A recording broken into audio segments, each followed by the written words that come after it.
Hi and welcome everyone here and also abroad through internet to this side event, Children at the Center of Climate Justice. The climate crisis is a child rights crisis organized by Alana, a Brazilian NGO that seeks to promote and protect children's rights, including the right to a healthy and balanced environment and the right to access nature itself. My name is Pedro Hartung. I'm a lawyer and legal policy director at Alana, and I will mediate today this great panel so we can discuss why, how, and when children should be at the center of climate negotiations. Our goal here today is to highlight how children, individuals below 18 years old by the UN, are the most vulnerable to the climate crisis, and therefore, this also represents a child's rights crisis, impacting already more than 1 billion children worldwide, with severe consequences and impacts to their present lives, their rights, and development, not just in the future generations, but the actual and present generation of children. However, in spite of all evidence showing exactly that, as the last IPCC report on vulnerability clearly stated, children are not present or represented at the negotiation table. Not even here at the AC dialogue about children and youth empowerment, they were presented. According to Unicef, climate change impacts 1 billion children worldwide, as I said, but for instance, only 34% of the NDCs were child sensitive and only 12% involved children in the process. Without further ado, I would like to invite our great speakers to shine the light on this topic today. And we divided our chat in 3 moments. First, why? Why should children be in the center of climate justice and in the climate negotiations? Then how? How are we going to do it? And lastly, when? What is the time for that and how we can achieve that? So I would like to start with Sean.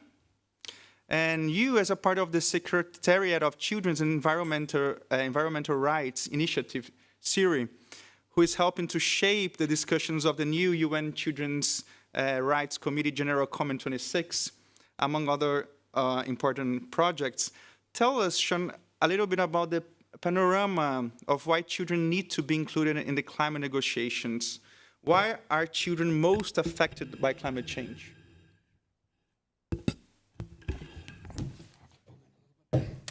Thanks, Pedro. I think for many of us it's quite obvious the climate crisis is an intersectional crisis. And so when you consider children both in terms of physical development, psychological development, and their own developmental prospects, issues of climate breakdown are hugely significant. There's actually 3 ways really in which I consider the intersection between children's rights and climate change. The first is obviously the impacts.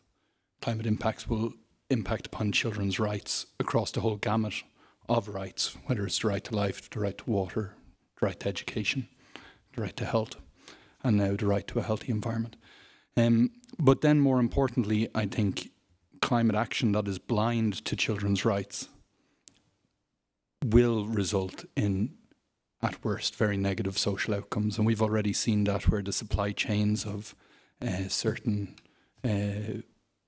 renewable energy products have child labour in the supply chain. So we have to make sure that in undertaking children's rights, or undertaking climate action, we build children's rights into it in a very meaningful and considered way.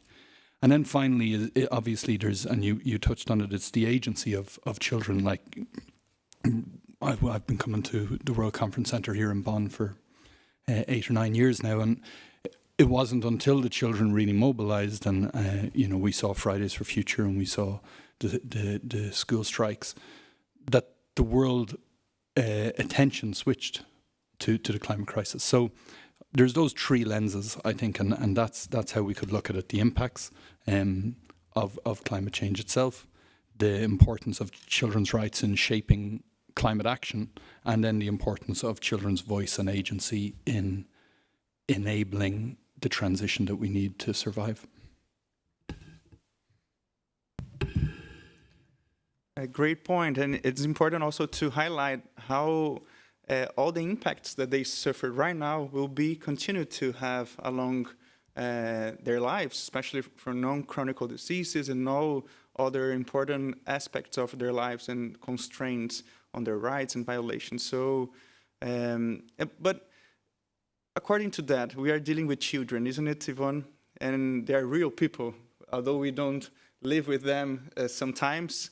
They're here, they're in our communities, in our cities, and it's very important to bring this, to materialize this in our discussion. And Yvonne, you are a climate activist from Parents for Future, and more importantly, mother of 2 sons, Lucas, 12, and Nino, 8.5. So why it's important to bring children to this table, to this table here in the negotiations of the COP? Thank you for having me here, and this is really a good question. I'm not only a mother and a member of Parents for Future Global, and therefore really proud, not only for my children, but being a member of a community where parents actually find solutions for fighting for their children's rights. So why it is important to me and to our grassroots movements, Parents for Future Global, is that each and every day we sit together with our children, we pave them their way, maybe we come together for dinner. So why not get this into some new way and get them engaged on negotiations for children's rights, because they don't yet have a lobby or a voice to be heard. So it is absolutely my point of strengthening or emphasizing again to the importance of giving them a voice, and through their parents or grandparents they can be empowered to reach that maybe in the future, because it's their future we are responsible for yet and now.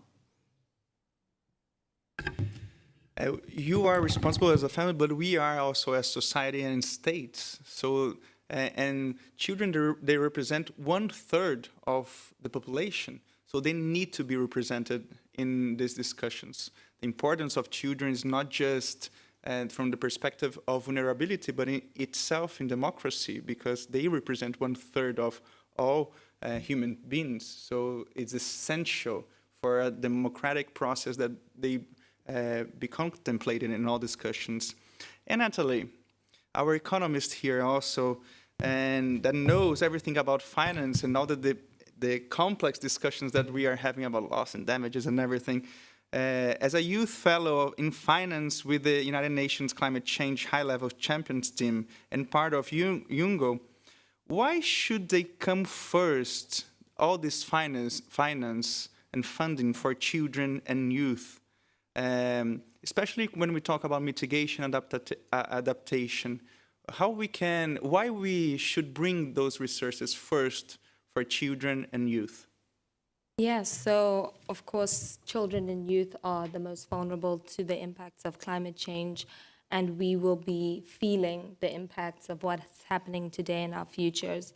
And at the same time, we have the fewest resources to be able to respond to the impacts of climate change and recover from them. And so that's why we need to be at the forefront, because we are the most vulnerable, the least responsible, and with the least resources to recover from them. You know, us as Youngo, we published a Youth Needs for Finance report recently, which we then took to the high-level champions a few hours ago, calling on them to create a child and youth responsive funding facility to build our resilience. But, you know, I can be honest and say, you know, I'm a former child, but here we don't have a child represented, unfortunately. And, you know, we as young people always talk about how difficult it is for us to participate in these processes, but it's even harder for children to participate in the processes. But just because things are difficult, it doesn't mean we shouldn't do them. It's why we're at this conference, you know. And so I think we need to ensure that children who are the least responsible, who are the most vulnerable, who have the least resources to respond to the impacts are safeguarded, and not just children, but future generations as well. Great points, and we can call it this perspective that we usually don't have children in the spaces, adult centrism, and actually all the decisions that affect children also, they are made by this perspective of adult centrism. Even when we want to hear children and to understand their voices, usually the media to do so is not respectful for their own expressions, and to accept drawings, to accept different voices and ways to understand how they feel and perceive the world. So very important what you said. And Sean-Mi, as UNICEF Regional Advisor for Climate and Environment for East Asia and the Pacific, understanding all the struggles and structural challenges of the Global South, as you probably know, why should we look to the children of the Global South with priority? When we talk about children in general, usually we talk about it in a monolithic way, isn't it? Almost like one type of childhood. But we know that children are living differently, and they're living their childhood differently around the world. So how can we understand and act with that? Thank you so much for also creating this space for talking about child rights as an important approach for addressing the climate crisis. I'm not sure if I will. Yeah. So yeah, from UNICEF also, just as the title of the event is saying, we're addressing climate crisis as a child rights crisis, and as highlighted by our speakers, I wouldn't repeat, but climate change, and also coupled with other environmental crises, including pollution and loss of biodiversity, this triple planetary crisis is really undermining every rights of the child, as enshrined in the Convention on the Rights of the Child. It is really one of the biggest child rights crises that we're facing, and especially for those most vulnerable children. And here we're talking about not only about the youth groups, but also really younger children. So one of the main things that we should do and do more, and we're trying, but we also have limited capacity to do, is to even better understand the impacts of, differentiated impacts of climate change and environmental degradation on different groups of children. So I'm talking about children also not only in the Global South. The world is not that, simplistic anymore.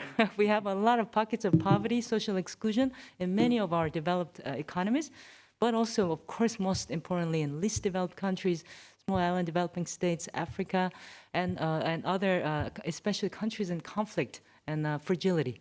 So according to our recent publication, it's called Children's Climate Risk Index. We have looked at the multiple dimensions of children's vulnerability to different climate and environmental risks, and we looked at, out of the top 30 most at-risk countries, 20 to 29 to 30, almost all of the top 30 most at-risk countries, these were all classified as countries in conflict and fragility. Fragility meaning conflicts and violence, protracted crises and disasters. So children, especially living in the most fragile context, whether it's disasters, wars, or conflicts, these children are the ones who are really the most vulnerable to different types of climate change and environmental degradation risks. So that's one category that we really have to understand better. All right, I think as we discuss a lot on the adaptation side, there's a really limited data. We really still have to invest a lot more on what's happening to what group of population and where, and how is it interacting with non-climatic drivers of vulnerability. Climate change does not exist alone. It is exacerbating so many different non-climatic vulnerability drivers. It's really important to understand better. We need to invest better in terms of the data and sharing and monitoring. And also, I think important thing is also in this global south, I mean, we do have a lot of climate change investments going on, climate change projects by so many different actors, but we still have yet to understand really the effectiveness of those climate investments, you know, climate adaptation actions or even clean energy, other mitigation actions. How are they actually really reaching the most vulnerable children, especially in the global south, as you call it, and also in the developed economies, social, like real pockets of poverty and exclusion, children living in lowest income households, children living in, you know, ethnic minority groups in mountainous regions with very limited access. How are they actually being benefiting and improving their, you know, their resilience to escalating impacts of climate change? So I could actually go on and on about the why it's so important for us to really focus and what we need to do on addressing the vulnerability, unique vulnerability of children, especially in those fragile contexts, and as well as within the children groups, different groups of children. You know, girls, boys, and different age groups have different physiological exposure and susceptibility to different climate-sensitive diseases. And children with disabilities, children on the move, as we call it, children who are displaced, all different types of population groups we need to look at. Thanks. Thank you, Chunmi. Yeah, I really suggest that you take a look on all the UNICEF reports on it. I think it's very clear why we need to put children in the center of all negotiations here at the COP. And if you have any doubt, please check these reports from UNICEF and also the last report on vulnerability from IPCC that discussed really deeply how the importance of children as a category of a community of invulnerability. But now we want to understand how we can do that, how we can put children in the center of these negotiations. And I would like to ask you, Natalie, with all your background on finance and the discussions that we have here, what do you think that how we can do this and bring children really to the center of these negotiations? Yeah, so as I said, we need to act as allies to children. As young people, we need to be allies to children because it's even more difficult for them to participate in these negotiations. We need to have peer-to-peer learning between young people and children. You know, I was at UNICEF's World Children's Day last year, and I can honestly say that an organization like UNICEF is really good at not just listening to the voices, because that's what we always hear, listen to the voices of young people and children, but including children in the design of the program, in you know, the implementation of the program, in the monitoring and evaluation. So we need to ensure that even when we're financing these mechanisms, that young people and children have a legitimate seat at the table, not just, you know, showing up to the event at the end. And so additionally, we just need to be raising awareness on their behalf of where the gaps are in terms of child-responsive, child-led funding facilities for mitigation, adaptation, and building resilience, as we have done so in the Youngo Finance and Markets Working Group's Youth Needs for Climate Finance report. Additionally, with Care About Climate, which is an organization I volunteer with, we've managed to create the only youth-led NDC equity tracker, which tracks intergenerational as well as gender equity. And so, first of all, highlighting the gaps, but then seeing how we can move forward to ensure that children and youth are included. I think it's really important for, you know, partner institutions in these positions of power to advocate for the government delegations, including children and youth, because we do add value to the conversation.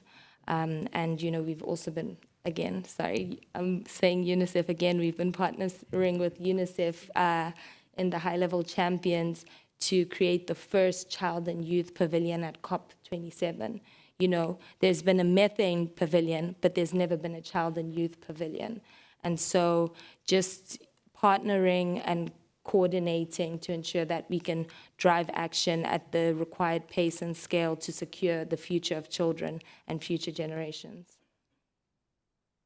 Thank you. As Natalie called UNICEF, so me.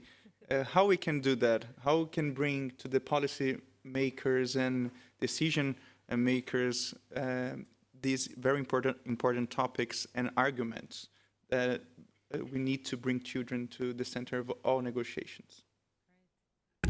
Thanks, Natalie. She's done my job, so I don't have to say much, but thanks so much. And I'm sure Sean also has a lot to add, actually, in terms of how to strengthen children's inclusion in climate policy making and climate actions and climate finance. So, I mean, we, not only Unicef, but also many other organizations, including the members of the Children's Environmental Rights Initiative, we have tested a lot of different approaches in doing that. So what we did was also survey, really trying to understand what children and youth groups really need in order for them to really effectively engage, meaningfully engage, not just do tokenistic participation. So most of the responses were, I'm talking actually from my East Asia Pacific regional perspective, but which were very similar in so many other regions, where they actually really needed some more knowledge, technical support in understanding the even science of climate change, basic physical science basis, as well as climate policy, climate change policy, negotiations. Even for us who've been in the climate space for many years, it's difficult to follow, to be honest. There are so many different work streams. So in terms of support for better understanding, knowledge, and then secondly was also about platforms for them to participate. Not every country is the same in terms of including and encouraging children in climate change or any public policy making, especially in East Asia or other specific cultural contexts. Our culture, there are many countries where there is still, stigma or difficulties and challenges and culture barriers in including and taking children's voice seriously. So that's very context-specific work that we have to do, and has to be country-led and community-led in terms of their evolution of how they want to systematically and meaningfully engage children. So they trying to test out different types of platforms for them to voice, to express in a safe environment. So the participation platforms, and finally, a lot of different approaches we did were also financing.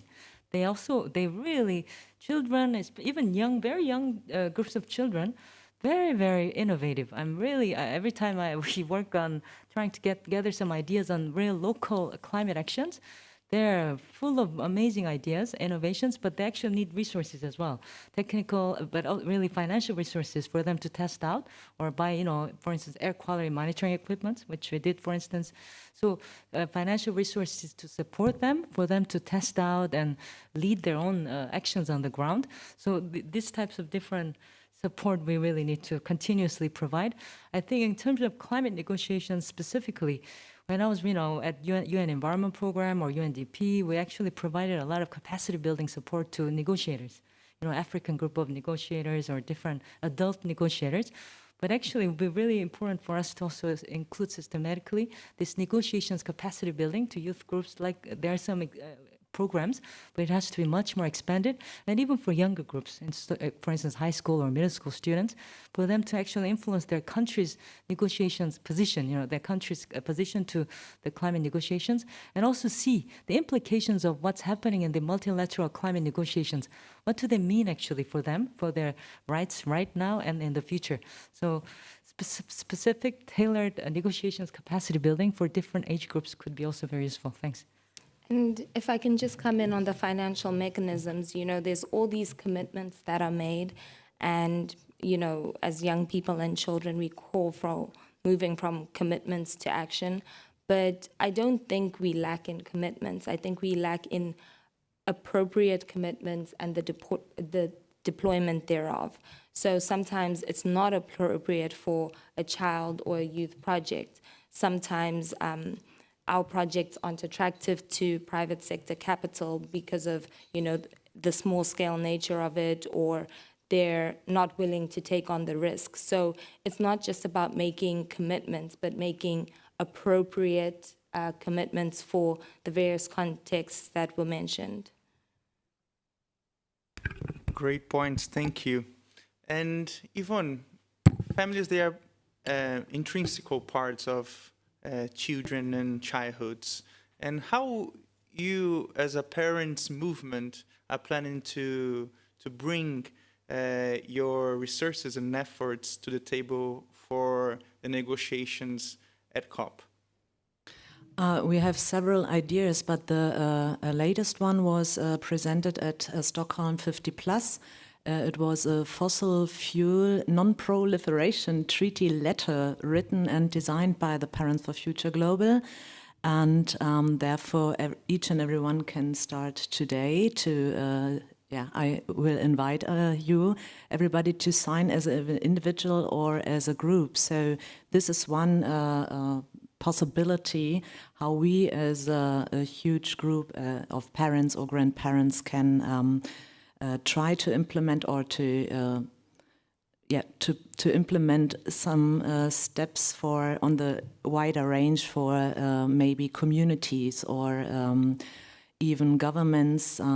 We have this working together group with the Fossil Fuel Non-Proliferation Treaty Initiative also, which was also at Stockholm 50+. So we really need alliances and other groups of people to join in and to spread the word. And we as parents have our responsibility maybe lies in education, talking to our children, and even there we need schools, teachers, community, complete communities with all on the table talking to each other and even with children, because they are creative and they have to say really, really good things. And we try to listen to them, hopefully, at COP27.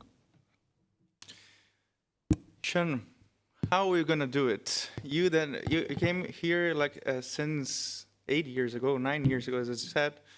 It's really hard to navigate for me as a first timer here, but how are we going to do to push forward this agenda and to bring really the discussions to the decision makers here?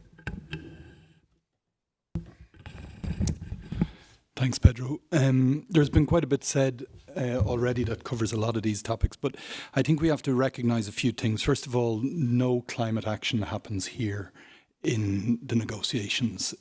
What we can do here is set norms and set standards, hopefully, but they actually take quite a while to trickle down to the national level where climate action does happen and where children's lives are affected by the decision making. So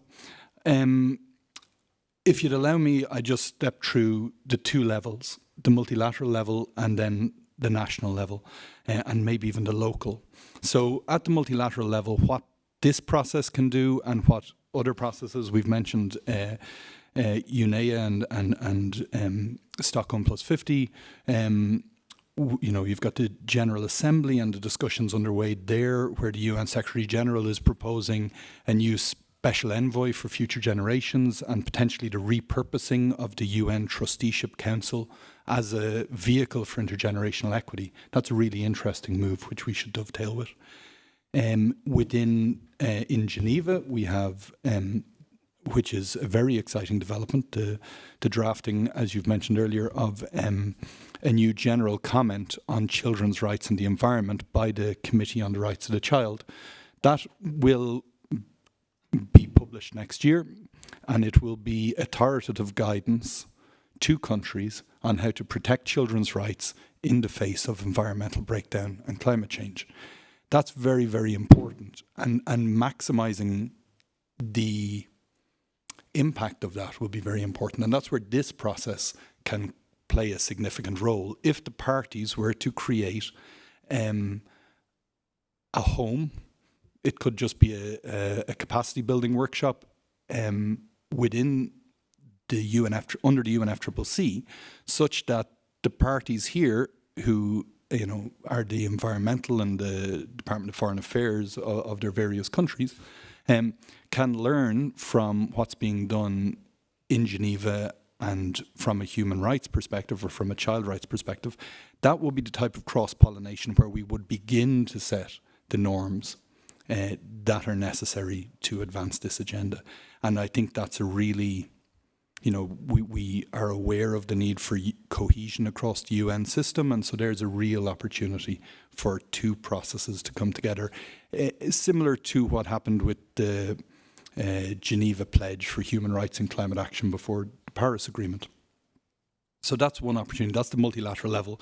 You've got the SecGen's initiatives, you've got the Committee on the Rights of the Child's initiatives, and you've got the ability here to plug those things in and push for coherence.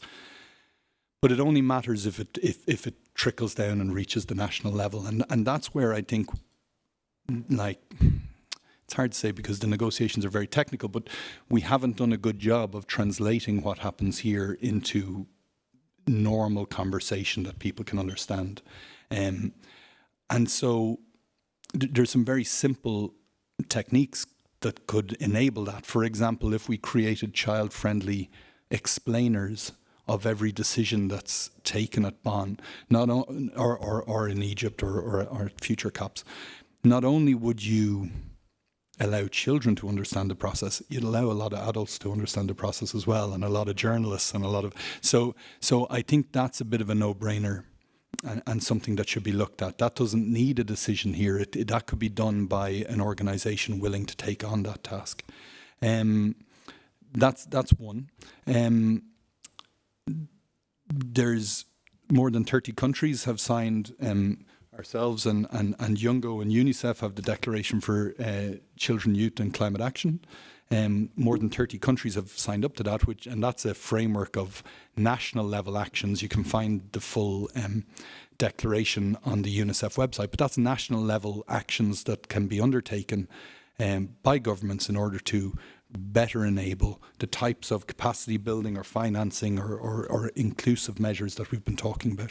So again, advocating for countries to sign that if they haven't, and then advocating for them to implement it if they have. I'd point to Mexico. Mexico have actually started implementing the declaration at the local level.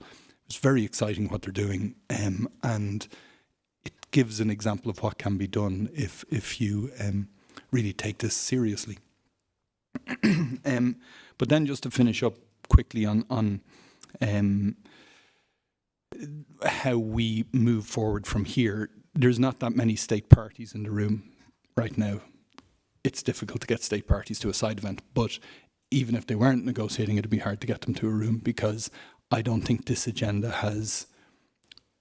I don't think people understand why this is important. Anote Tong, the president of Kiribati, used to say before the signing of the Paris Agreement, if you save the islands, you save the world.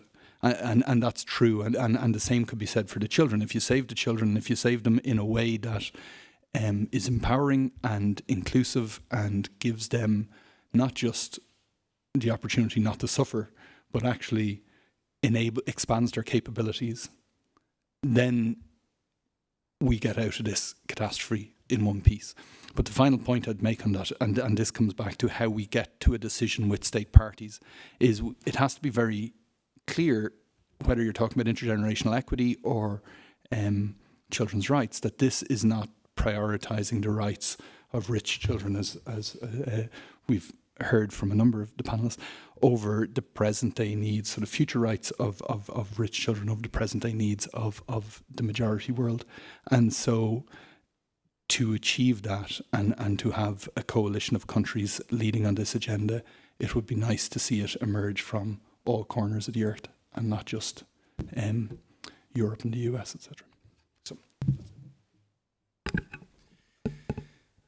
Thank you. And I just want to highlight the importance of this new General Comment 26. There is a website, so you can check. There is all the concept notes and some researches recently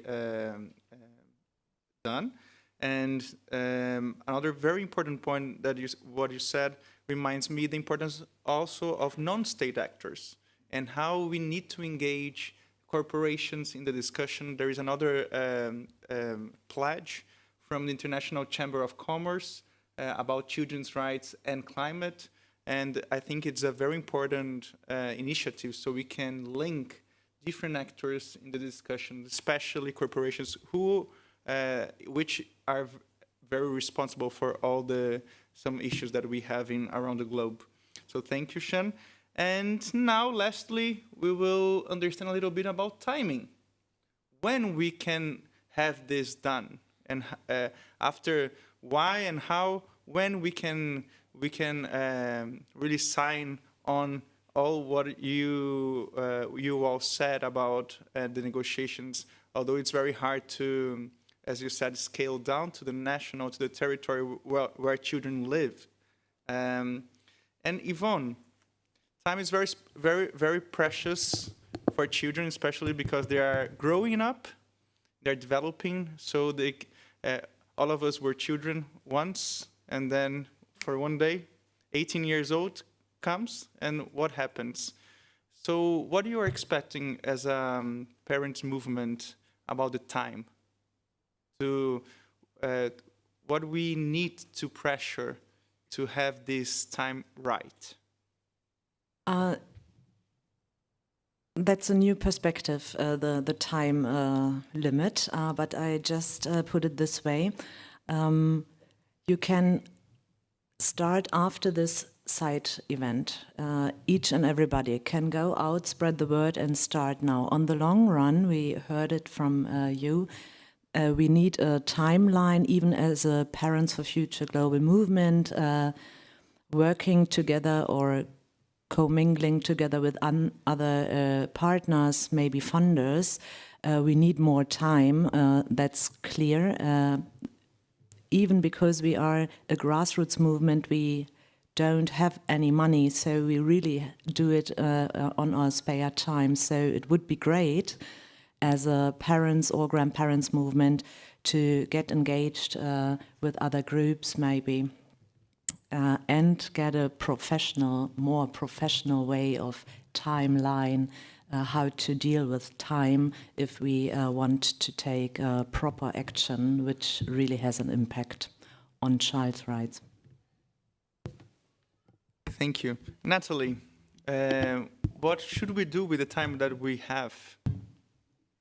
Yeah, I don't think there's any other option except to say right now, because, you know, the longer we wait, the worse it's going to get. Yvonne mentioned Stockholm plus 50, and they really brought in scientists, and it just made me realize how we're at this tipping point. We're crossing planetary boundaries that we soon won't be able to come back from. And so we really need to act now. You know, the Paris rule book has been finalized, and so there's no more excuses to delay any longer. We just need our world leaders to act, because young people and children who shouldn't be out of school protesting have been protesting over the past few years. Scientists have done their job, and now it's time for our world leaders, and also, of course, for those non-state actors with the power and with the solutions, because we do have the solutions to make significant changes. They need to do their job. And Sean, what should we do with the time that we have for the next COP? Well, I guess procedurally we're looking at trying to secure a decision of some description. It's that recognizing that this is a party-led process, and to develop a constituency of demand around the asks that we're making of parties, such that parties are hearing the same requests from a very large cohort, both at the national level and here when they come to these international fora, whether it's at the high-level political forum, at UNGA.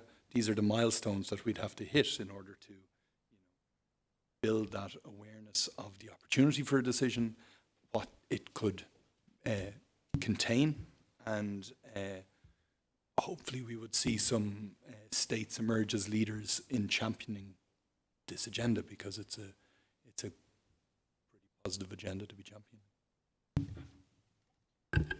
I agree. There is an opportunity also to really lead this agenda here at the COP. And Sean, me, what do you think? Do we have the time that we need to face all the violations related to climate crisis? I think maybe, just to be a bit more concrete, maybe your question actually about the time between now and COP27 in Egypt, I think that's a good question maybe to hone in. Otherwise, we can spend the whole night talking about how urgent these things are. Of course, we all are converted here. I think maybe between now and also, I think what's important for as a people who are working addressing climate crisis as a child rights crisis, basically promoting a child rights based approach on everything that's being negotiated and being decided upon on climate change. I think important thing is to really prioritize on key work streams of what the world leaders will decide by the COP27. Really top priorities, maybe like 1 or 2 top priority issues that we really want to see included in major work streams, obviously on mitigation, adaptation, climate finance, and also technology transfer, capacity development, etc. So it would be good for each actor, because we all have a role to play, each actor at different levels, really prioritize and see what would really be most important priority for you to push for this multilateral climate negotiations to lead to. So prioritize. So from our end, I think important thing is really making sure also our focus really towards on implementation of what has been announced as commitments, pledges, really looking at how this child rights-based approach or climate justice approach, both from intergenerational equity as well as an environmental justice issue, how they can actually help us accelerate implementation of all the pledges and the commitments we have made within the COP process. So I think the implementation, so I think oftentimes with our limited time, we really have to be specific. And not everybody has the similar background in terms of rights or different groups that they advocate for. But most people, corporations, governments, civil society, media, we all agree about the urgency and the importance of acting on climate crisis. But from this constituency on promoting a child rights-based approach to climate justice, we have to be also a lot more specific in terms of what we want to ask and see, and what we want to actually propose that our role also, especially at the national and local level. As Sean said, if we don't reach to the local level, community level, household level, this climate change, actions and policies will really not be effective. So I think there's a huge potential for climate justice and child rights-based approach to actually help increase the effectiveness and efficiency of all the climate, adaptation, mitigation, and all the other pledges we have made and the actions we need to take. So yeah, maybe that's, it's a very big topic, but let us really prioritize and help actually other stakeholders who may not share the same language to really understand what we really want to see, prioritize what we can do, 1 or 2 things on different work streams of this climate negotiations. Thanks. Very important to prioritize. And thank you all for the great inputs and highlights. And now I think the floor is open for questions, and we can start here, please. So just a moment, I will take you the microphone. Hello, my name is Sandra Prüfer, and I'm based here in Bonn. I'm journalist and impact communication consultant, but I'm also a mother of 2. And I supporting both Parents for Future here on grassroots level, but also the Fossil Fuel Treaty initiative. And why? I think, well, it was laid out in Stockholm. Fossil fuels are the main cause of climate crisis, but also biodiversity loss and pollution, so it's all interconnected. And what I think, being, in communications professional, it's really important what you said. We need to have another language. There are too many. It's too technical. It's too many acronyms. Just like make it clear, what at stake. And now, why parents? we have the scientists, we have the youth. There's also parliamentarians that are supporting this initiative, faith leaders. The parents, I think they're underestimated because they're embedded in their communities. They have their vote, the youth. Yeah, unfortunately, I mean, I really wish, you could vote with 16. But they're also, they're consumers. They can watch the corporations, and they can also mobilize in their communities, at school, churches, at their workplace. And now this climate parents letter is different in a certain way because it's a little bit more emotional. And we also want to collect many signatures. And the parents, they can go to street fairs, they can go to the daycare centers. We did this postcard and maybe reach voices, parents that are not reached through only English or, like digitally. And we also want to make it available in as many languages as possible, especially African. Swahili, Yoruba, a parent, friend, journalist, just translated it into Pashtun. So we really want to reach other places with this call on the road to the COP, and then bring, this there to the table. And it's great that you're going to have a pavilion, and it's going to be hopefully, But my question is, now we always talk about parties, and they sign a lot of declarations, but the implementation, and especially what's important for children, it's happening on a subnational level in the cities, in the communities. And I think you already mentioned it. How can we promote this in the communities? And I think this is something I really like to focus on in the upcoming months, just like, But my question is, how can we do this, bring this issue into the communities and make it, what's at stake, but also what can be done, in a constructive way. Thank you. We'll grab another question if someone has. You? Those two.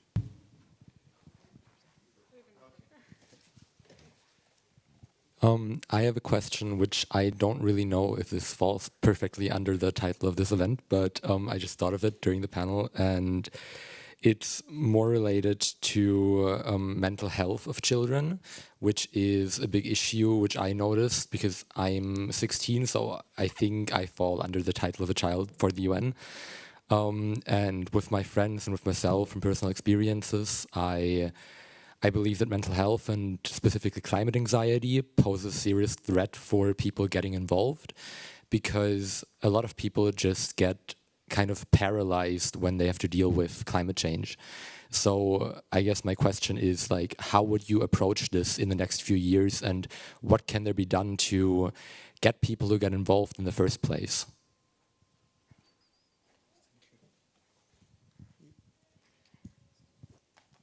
Yes, my question goes in direction to funding, and what we see that in the last years, more and more funding is provided for children and youth-related events and activities.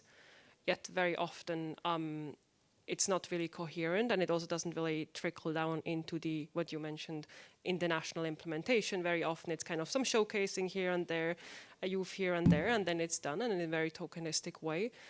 Do you have any good experiences on how to kind of engage more bigger donors in actually going in the direction of what you just mentioned, like where it actually really matters?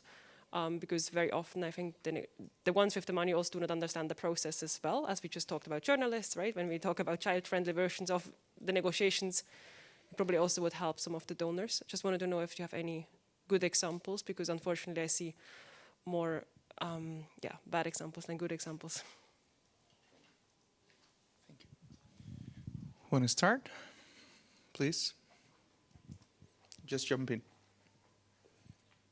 Take the community question. Just speak quickly to all three. On the question of making things happen in communities, one project that we're actually working on at the minute with Unicef and GIZ and others, and the members of our CERI coalitions, is in 5 countries piloting what we're calling national youth squads. So children who are being trained to advocate at the national level for the provisions contained within the Declaration for Children, Youth and Climate Action. So trying to make that link where you close the circle and you have, long before any politicians are heading to COP, young people are already in their ear about what's the most important things. And then when those things come back from COP, when decisions get taken, there is an awareness from young people at the national level about how to implement it. Transforming that from the national to the local is a little bit more complex, but I think it can be done in a similar way if you just increase the network. And parents could be a key element of that.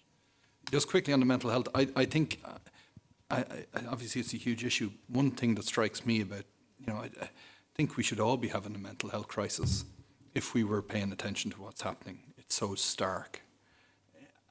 I don't think we should look at it as a bad thing. It's a hard thing and it's a heavy thing, but what we're going through is very hard and very heavy if we're taking it seriously. And so I think maybe it's about solidarity and courage between ourselves and reaching out and helping each other. But I don't think there's any way around the fact that this is terrifying. And Marie-Claire, to your point on donors, one big problem I think with donors is a lot of them are very heavily invested in the status quo. So I think I'd prefer see corporates taxed and that money used to support these sort of initiatives rather than kind of waiting on the spirit of philanthropy to somehow do transformative policy work. Thank you. Yeah, and Natalie? just to touch on the climate anxiety, in my country, we're living climate reality. Like we always, in the past few years, I've attended these events where they have this, like a segment on sustainable and inclusive recovery from the COVID-19 pandemic. But my country was rated like the second highest on the climate risk index in 2019 because we had this cyclone Idai in 2019 prior to the pandemic, which we're still recovering from. There were women and young girls put into temporary camps, and then they, in those temporary camps, they were subject to different forms of violence, human trafficking across the border, and things like that. So it's not just climate anxiety for something that's about to happen, it's climate reality. And so I think we need to be in solidarity with each other because it's tiring. I know for every single young person and child who's been in this climate movement, you experience climate burnout. And so I think there needs to be some kind of supportive structure in place to ensure that that doesn't happen. Because a lot of the time we are here on top of full-time studies, on top of full-time jobs, without access to funding to attend these events, going through dehumanizing visa processes to try and attend these events. And so we really do need intergenerational allies to ensure that we can participate at the same level that those in power, with power and resources, are able to. And then on the funding mechanisms, I think there really needs to be some kind of a platform created to, first of all, bring together all the youth responsive climate finance and then youth-led climate finance.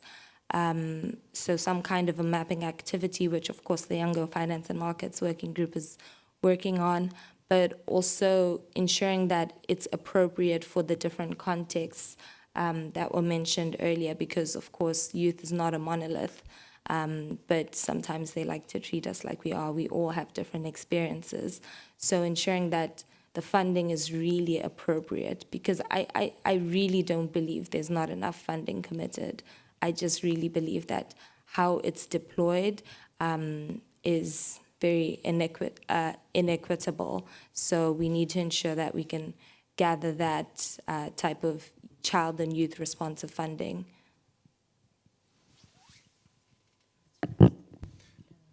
Yvonne? I didn't want to say something, but then I just couldn't agree more. Natalie, thank you for your words, because this is, from our parents' perspective, exactly the same say. I mean, and I couldn't agree more with your words. It's really frustrating and exhausting sometimes, but they are our children. We love them, so we have to overcome all those measures and to get it going all together. Thank you. Thank you. Yeah, these are all very big questions. So I think in the limited time, I'll just add just a few more small points. That, you know, first of all, mental health is really, as you know, it's only very recently that the international community is identifying as a real one of the impacts of climate change in terms of human health. As you could see in the latest IPCC report as well, mental health. And we've been seeing that actually in different contexts. So from our programming perspective, mental health, is a real issue in many youth groups who are children and youth and communities who are actually affected by different, especially climate-related extreme events, as well as slow onset. For instance, sea level rise, saltwater intrusion, desertification. There's so many issues that have been affecting children, not only in terms of their immediate, food security, nutrition security, but also a lot of psychosocial stress. Especially, we have a lot of evidence and on the level and the scope of anxiety that children face during and after the climate-related extreme events. And so especially those children who live in the most vulnerable context when it comes to climate change, mental health is already a huge issue. So now I think mental health and eco-anxiety, that's another issue. I think, so obviously it's another huge issue which we really need to address, and we're really at the beginning of it, to be honest, I think. And we're really trying to see also even mental health issues among children, not only raised by climate change, but also different types of mental health, is only, I think, at the beginning of maybe international level recognition on how do we actually set a global program of support, how do we actually systematically address that as one of the key health issues and well-being issues of children. And I think in different contexts, as I said, anxiety due to climate change impacts in really most vulnerable situations. Think about children who are displaced due to droughts or unbearable conditions, living conditions due to different climate change impacts. And then children in more privileged situations also have the very different intense level of anxiety due to climate crisis. And I think a lot of that is linked to probably like sense of helplessness and frustration. So that's where I think what we talked about in terms of how do we actually better engage children in climate policy, climate actions, is one of the solutions to better really engage them so they feel really as an agent of change, not just tokenistic agent, but real agent of change. That's the really good way to drive the anxiety into a drive for action. I think that I would suggest. In terms of climate finance, it's a big issue. I think maybe, we need to really think through.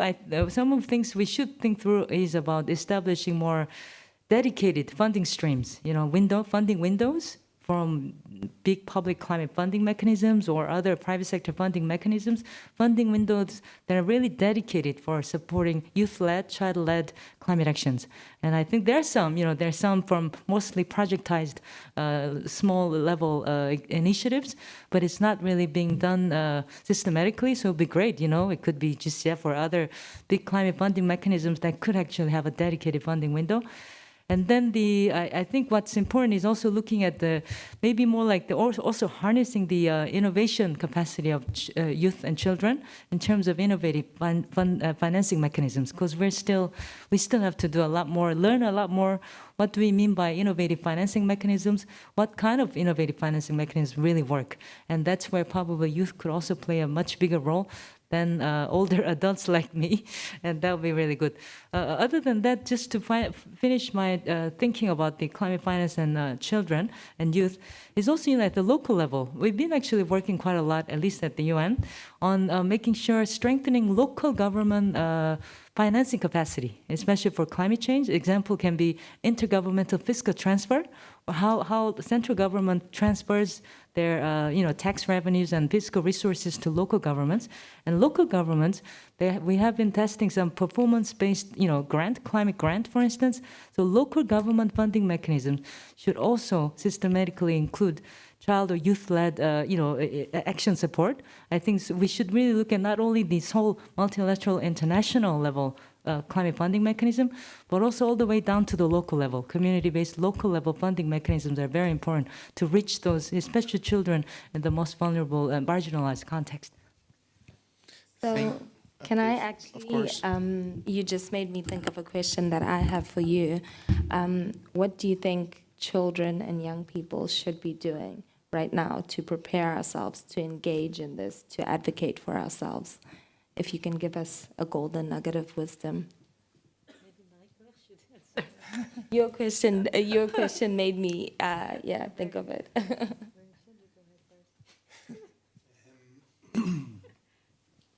think one of the key things, right? There's what you said about the process to get here is very true and very real and very challenging. One thing I've always felt looking at the process is it would be really interesting for young people within the process to become custodians for children, so that you're imparting your own wisdom that you've gained, but also by helping them understand their context, you'll understand your own even better and be in a much better position to know what it is that you could get that would be transformative, if you know what I mean. So actually, I think by looking back the way, rather than looking up at like the people you want to let you in, but looking back the way at the people who you can reach out to and lift up, might actually create a learning experience that would then go some way to helping with the other. Yeah, so just thanks a lot. Very good question. I mean, again, my answer will be just very superficial at this stage, but I think especially colleagues, friends, youth like you and my colleagues who can actually come here, you can actually do a lot, I think, in terms of empowering other youth, especially finding a way to engage and empower more, those children and youth who are more difficult situations, who do not probably have the linguistic or internet access, other resources and capacity to even understand on climate change. And so, empowering other children and youth where you can, that would be really important. And then I think, secondly, on really at the national level, especially with children and youth groups like yourselves, who are in a way relatively privileged situation, who have the access to at least influence your national policies, really influence the national policy and your government's, COP27 deliberations and all that, with a more action-oriented input. So what has been working according to your own lived experience, especially youth-led or child-led climate actions on the ground, what has been working?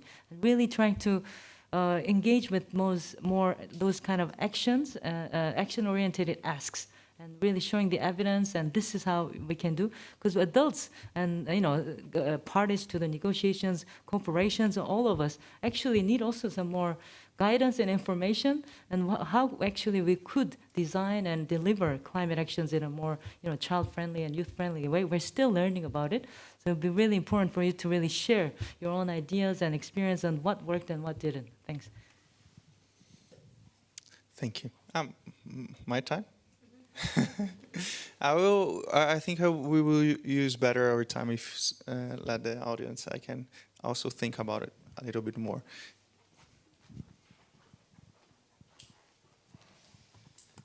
Thank you. I'm Rachel. I work for Generation Climate Europe, which is a youth organisation in Europe. It was more of a comment, really. I just wanted to add to the point on intergenerations and also looking back towards children. And I feel like one thing that's often left out of these kinds of discussions is that it's not as simple as you turn 18 and you're no longer a child. I know that is the UN definition that we use, but there are childhood is a constructed category, right? There's experiences of being a child that you might not lose suddenly when you're 18, and likewise, there might be things that people in this room commonly understand to be reference to childhood that not all children experience and are often taken away from children at a very young age. And I just think that's an important point to remember, that like childhood isn't linear, because it then means that when we have these kinds of panel discussions, there's a real importance to have different children from different backgrounds and different experiences on the panel. And those discussions to happen with other young people as well, who also might relate to a lot of the things that children are saying. But also that even everyone in this room was once a child, and we can reflect on our own experiences of being a child, and that might help us empathize with just general different experiences that people have. And yeah, I just think it's important to reflect on those things. Thank you.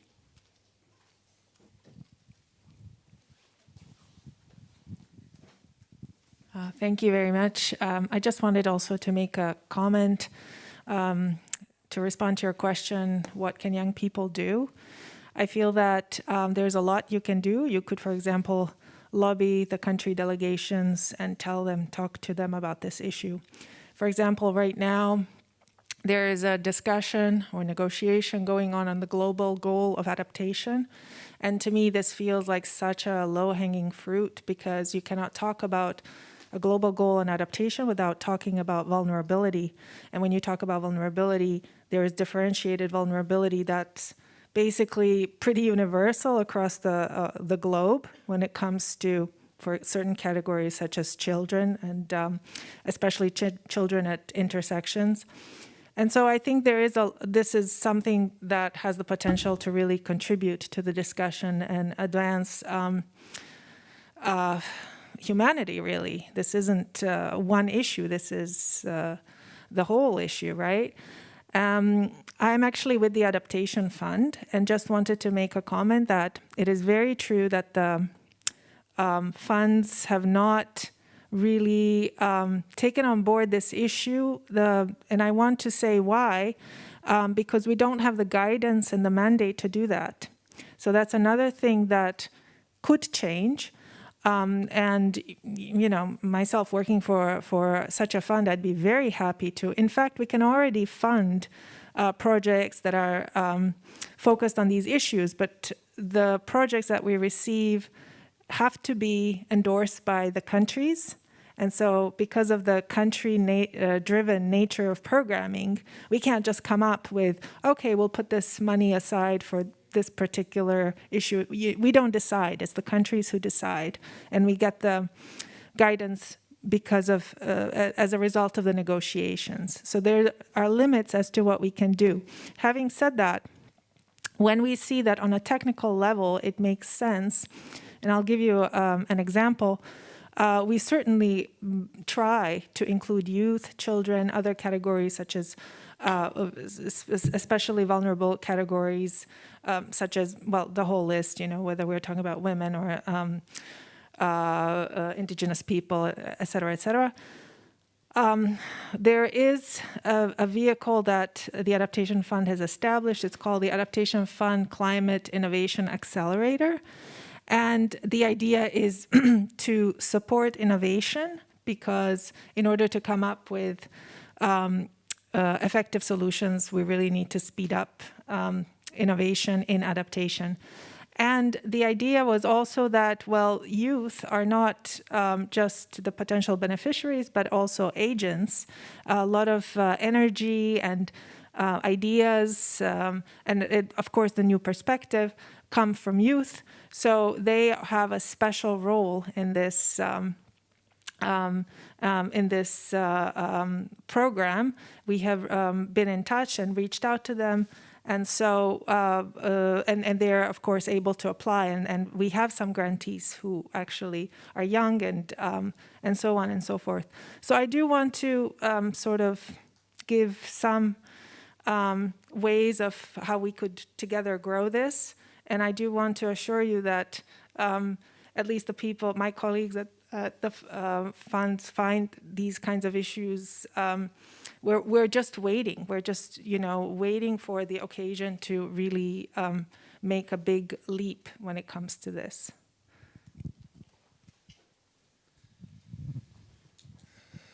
Thank you, everyone. I think it's time for our last remarks. And so we can start with you, Son. No, I just want to thank Alana for organizing this, and thanks a lot for a very good input from our participants. Final remark. Let's. Well, tomorrow we'll. Tomorrow and the day after tomorrow and all that, we'll have actually more, the UNFCCC is organizing dedicated sessions on ACE, Action for Climate Empowerment, and also with the Children's Environmental Rights Network Initiative, we are also still promoting the declaration as a really a mechanism to convene and accelerate this movement of addressing climate crisis as a child rights crisis, and what does it mean and what we need to do to really make a tangible impact on the ground. So it would be great for all of you to join our efforts in Children's Environmental Rights Initiative, and also engage more concretely and also in the work planning and action planning of the ACE, Action for Climate Empowerment together. Thanks.